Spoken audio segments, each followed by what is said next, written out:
Imini yesabatha ibenhle kwabangcwele. Ihloko salenkonzo sithi Siyozikhulula Thina Ebugqilini Benqondo. Encwadini kaHosea 4:6 uJehova uthi abantu bami babhujiswa ngokwesela ulwazi. Njengoba ulenqabile ulwazi, nami ngiyenqaba ukuba ube ngumpristi wami. Ukhohliwe ngumthetho kaNkulunkulu wakho, nami futhi ngiyakhohlwa abantwana bakho. Amen. Sejwayele ukutshelwa ukuthi ungabuzi lutho ekukholweni, kodwa uJehova uthi sibhujiswa ukweswelwa ukwazi. Uthi-ke uJehova ngenxa yokuthi asifuni ukwazi, saze sakhohlwa nangumthetho wakhe, naye uzokhohlwa yithi kanye nabantwana bethu. Angazi-ke ukuthi umuntu uba nolwazi kanjani uma kuthiwa ekukholweni ungabuzi. Eminyakeni yo-1883 kwaba nengqungquthela abamhlophe eBerlin, eJalimani. Kule ngqungquthela babofundisana ukuthi kumele babaphathe kanjani abamnyama base-Afrika ukuze bethathe kalula umnotho wezwe labo. Encwadini eyabhalwa inkosi uLeopold II of Belgium eyibhalela ama-colonial missionaries esusela kule ngqungquthela, wakhuluma kanje: befundisi bobaba nezakhamizi esithandekayo, umsebenzi eniwunikwe ukuba niwufeze ubucayi kabi futhi udinga ubuchule. Yebo, niyakoshumayela, kodwa ukushumayela kwenu makwenze ukuba lokho okufunwa yiBelgium kuqhakanjiswe kunakho konke okunye.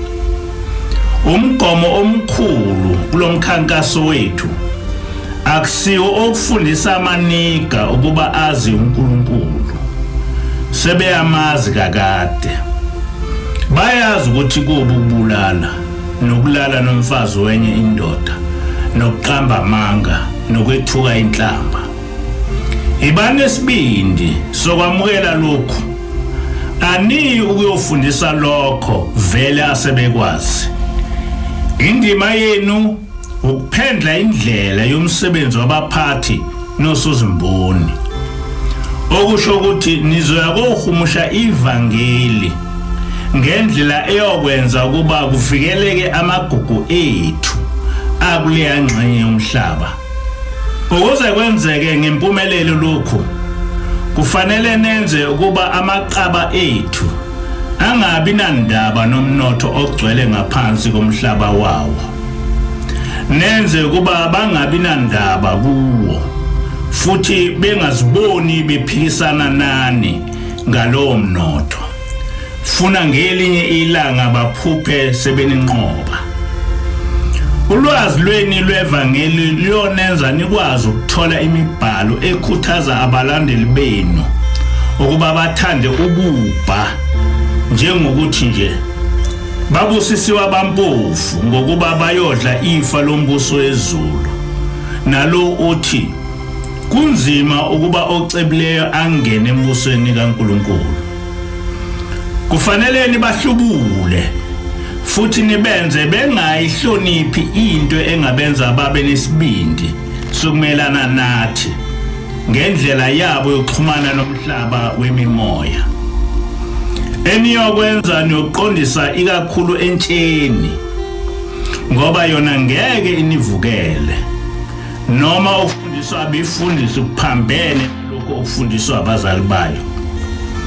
Izingane kufanele zifunde ukuthobela lokho okusho umfundisi wemishini onguyise emphefumulo yazo. Kufanele nigcizelele ukuba zinithobele futhi zinilalele. Nigweme ukuba zingabi nomoya owodwa esikoleni, divide and rule. Izingane nizifundise ukuba zifunde, kodwa zingacabangisisi ngezikufundayo. Teach them to read but not to reason. Kukhona imithetho kufanele niyisebenzise. nizothola ezinye izincwadi enizozinikwa emva kwalengqungquthela. Shumayezani amanika ukuze ahlale njalo ethobela obasibawo abamhlophe. Angalisani nencindezelo ezoba phezulu kwawo. Shonini lomlolozelo nsuku zonke. Babusisiwe labo abakhalayo ngokuba umbuso kaNkulunkulu ungowabo. Sebenzisani isitrephu ukuphendula abamnyama. Gcinana amakhosikazi abo izinyanga ezishagalolunye esebenzela ngaphandle kwenkokhelo. Njengophawu lokuhlonipha, baphoyeni ukuba banikhokhele ngezimbuzi, izinkukhu noma amaqanda njalo uma nivakashele emzini yabo. Culani insuku zonke nithi akwenzeki ukuba abacebileyo bangene ezulwini. Bakhokhiseni intela njalo ngesonto uma bezosonta. Sebenzisani imali ebigcinelwe abampofu ngokuba nakhe izikhungo ezinkulu zamabhizinisi. Benzeni ukuba bavume kini izono. Lokho okuzonenza nikwazi ukufokisa konke ngabo. Bese nigxeka wonke umuntu omnyama onivuso eliphambene nelalowo othatha izinqumo.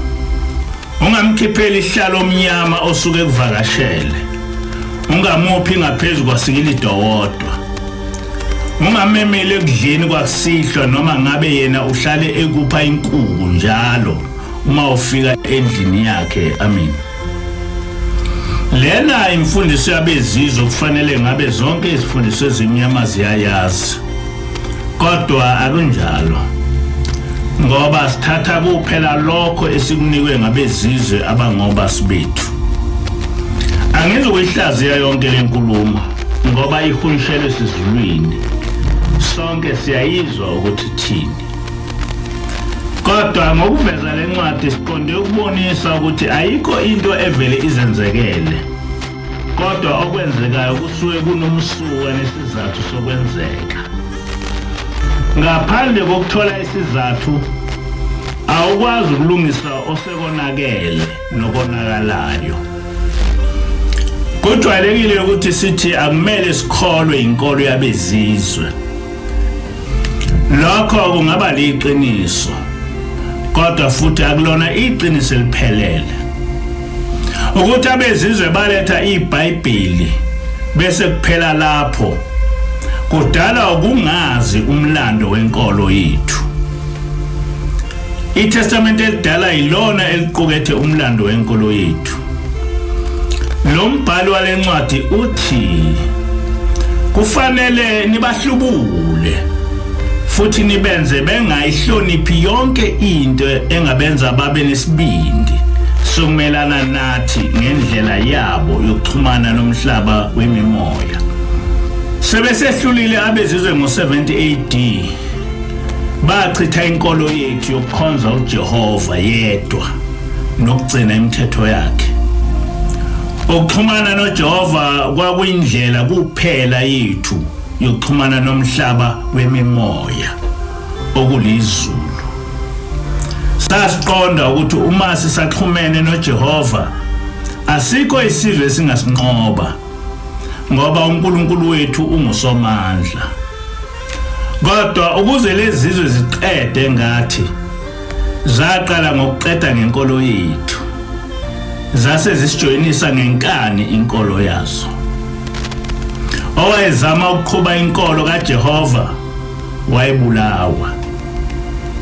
Ngokusifundisa ukuchitha uJehova nemithetho yakhe babe sihlubula uJehova ukuze ukuthi lapho sesimdinga kutholakale ukuthi usesukile kithi.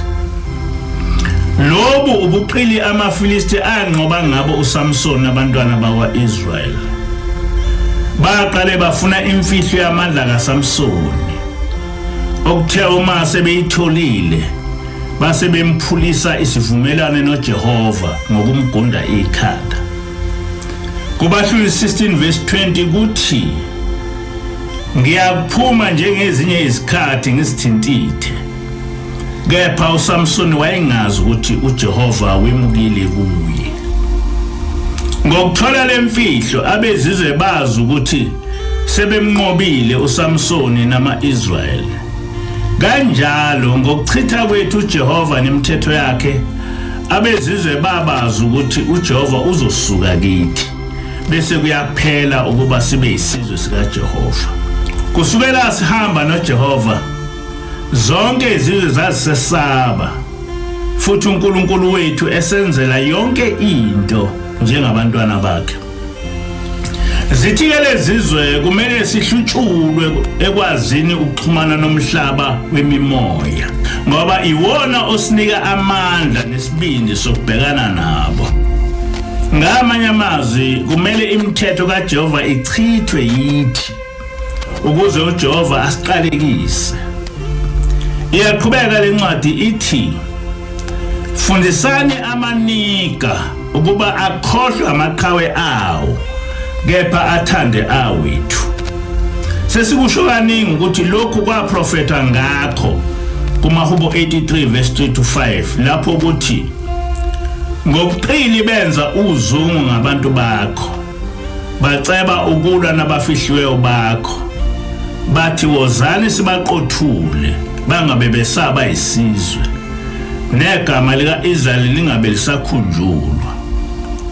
Kubaleke ngani ukuthi abezizwe benze igama lika-Israyeli singalikhumbuli?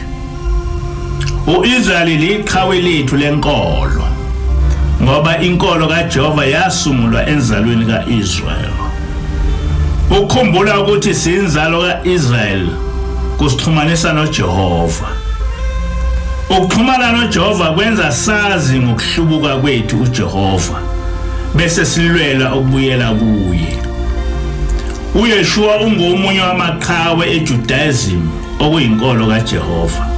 Ngakho-ke kwakubalekile ukuthi uYeshua achithwe enkolweni yabezizwe negama lakhe lingaphathwa kule nkolo. Okuqeda ngathi kubalekile kwabezizwe ukusichithisa umthetho kaJehova ngoba amandla siwathola ngokugcina wona. Efezeni lokho bathatha yonke imisebenzi kaYeshua base bethi imisebenzi yesithixo abase besakhele sona. Ibaluleke kabi imfundiso ethi asibahlubule sibenze bengakwazi ukuxhumana nomhlaba wemimoya. uJehova uNkulunkulu wethu samhlubuka mhla simtshela emehlweni ukuthi thina saphili ngaphansi komthetho wakhe. Saqolotela uNkulunkulu wethu ngokuthi thina asayigcina imithetho yakhe. Sase sehlelwa isiqalekiso. Okhokho bethu ibona abenza isivumelwano noJehova ukuthi bomkhonza ngokugcina imithetho yakhe kwaphakade. KuDeuteronomy 28 verse 7 to 11 uJehova uthi uma sigcina umyalo wakhe uyokwenza ukuba izitha zethu ezisivukelayo zibulawe phambi kwethu. Uyakuyala isibusiso sibe phezu kwethu. Kubusiswe konke esibeka isandla phezu kwakho. Uyosenza sibe isizwe singcwele. Zithi uma izizwe zisibuka zisesabe ngoba sobe sibizwa ngegama likaJehova.